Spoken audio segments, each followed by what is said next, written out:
Pasaba Científicos del Palo, lo cortamos el tema porque estamos en comunicación con el diputado provincial en la provincia de Santa Fe y flamante secretario de Derechos Humanos del Movimiento Evita, el compañero Eduardo Tonioli. ¿Qué tal, Eduardo? ¿Cómo te va? ¿Qué tal? ¿Cómo estás? Buenas noches. Muy bien. Bueno, te llamamos por algo en particular, que era el operativo que realizó Sergio Berni la semana pasada, en donde, además de tener el éxito que se esperaba, tuvo la aceptación de todo el arco político de la provincia y en general del país, ¿no? ¿Cómo lo vivieron? Sí, en principio hay que aclarar que este operativo realizado la semana pasada fue una consecuencia lógica de una serie de investigaciones judiciales de la Justicia Federal, donde primero se desarticuló una serie de estructuras ligadas al narcotráfico desde sus niveles más altos, es decir, aquellas estructuras que alimentaban estos búnkeres de venta de estupefacientes que hoy se intervienen en el territorio, sí, para de alguna manera explicar que no se trata de una especie de intervención extemporánea o dedicada a desarmar exclusivamente el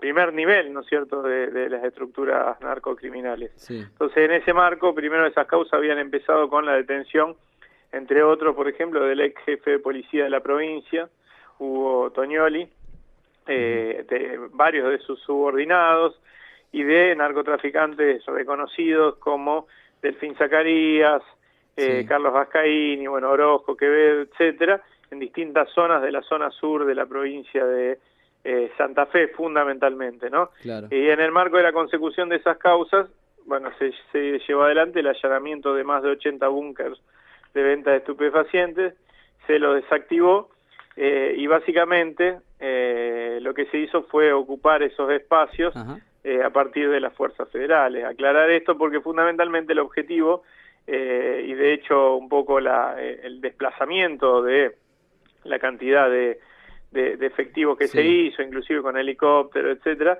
era obvio, era bastante obvio que no era de alguna manera la provincia. ¿Cómo? Que no era solo la provincia, digo. Claro, no, pero además el objetivo no era específicamente confrontar o llegar a esos lugares y encontrarse con las estructuras armadas de esos grupos y tener un enfrentamiento ahí mismo con todo lo que implica de riesgo para la población civil, sino básicamente poder ocupar territorialmente esos lugares y el éxito estaba dado por esa ocupación y no tanto por la cantidad de droga decomisada o por la cantidad de personas detenidas, ¿no? Claro. Y hay que decir que todo esto se hizo sin disparar un solo tiro, ¿no? Claro. ¿Quedaron los efectivos en los barrios, habitando los barrios como una seguridad permanente, digamos, como una vigilancia? Sí, no permanente, pero un poco el objetivo era ese. Una vez cumplimentado las órdenes emanadas de la Justicia Federal que tenían que ver con estos allanamientos, dejar de alguna manera una especie de patrullaje en toda la ciudad, por lo menos la ciudad dividida en zonas, donde la Policía Federal se encarga del centro de la ciudad, donde la prefectura se encarga básicamente de la zona sur y oeste y la gendarmería de la zona norte, sí, con el objetivo de alguna manera de llevar adelante cierta política de pacificación. Digo, hay que enmarcar esto fundamentalmente en que la policía provincial, las fuerzas de seguridad provinciales tienen un alto nivel de imbricación con el delito. Claro, claro. Obviamente nosotros no sostenemos que la saturación policial sea la política de alguna manera única y necesaria para llevar adelante la desactivación de toda esta red de narcomenudeo, sino obviamente otro tipo de intervención del Estado a través de su área de trabajo, salud, educación, claro, desarrollo social, etcétera. Pero bueno, eso es responsabilidad fundamentalmente de los gobiernos locales. Y en ese sentido esperamos la actuación en ese sentido y además la otra pata que es fundamentalmente la reforma de la Fuerza de Seguridad Provincial, que eso es potestad y deber y obligación exclusiva del gobierno provincial, ¿no? Seguro. ¿Cómo, Eduardo, nosotros sabemos el alcance de la militancia del movimiento en la ciudad de Rosario, en los barrios más humildes? Y bueno, a ver si ya ha habido alguna réplica de parte de los compañeros sintiendo un alivio por este operativo, cómo es la vida diaria, cómo se transitó esta primera semana.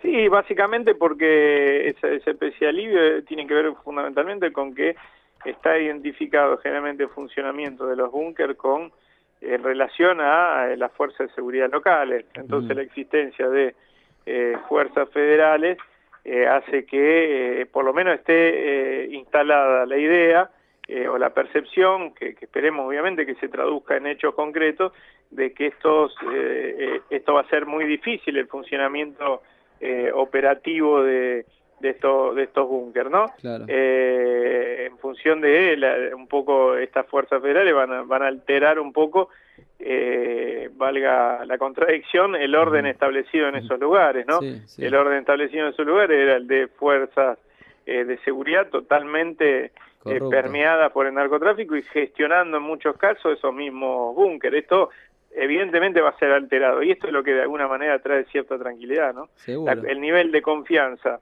de la población en la fuerza de seguridad local, te diría que es nulo, ¿no?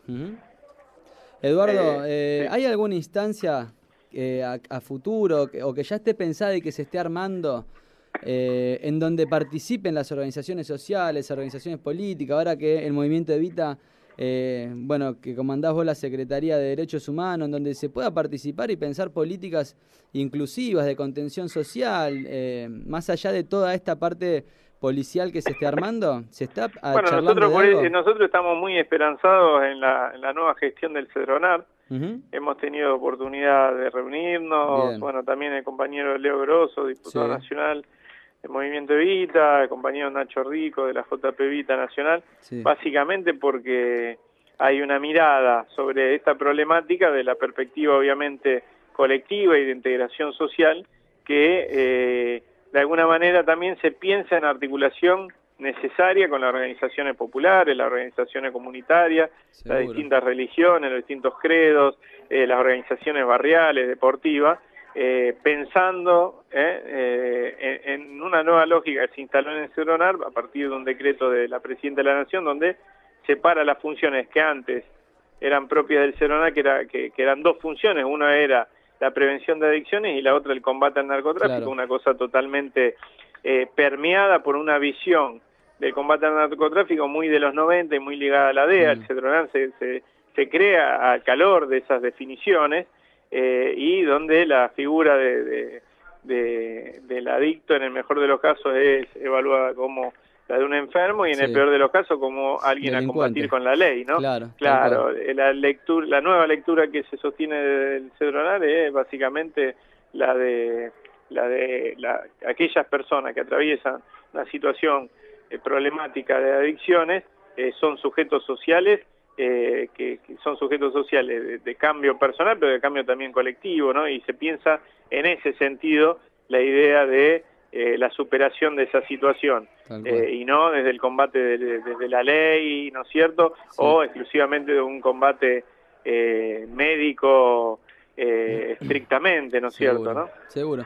Bueno, Eduardo, agradecerte por el espacio y el tiempo que nos dedicaste. Aprovechamos la oportunidad de tenerte al aire para felicitarte por ser secretario de Derechos Humanos. Sabemos de tu militancia, de hijos, de dónde venís, cómo la peleaste, así que para nosotros tener compañeros en esas responsabilidades es un gran orgullo, ¿eh? No, gracias a ustedes y un abrazo grande a todos los compañeros. Bárbaro, gracias, saludos. No, chao, chao. Bueno, ahí pasaba Eduardo Toñi.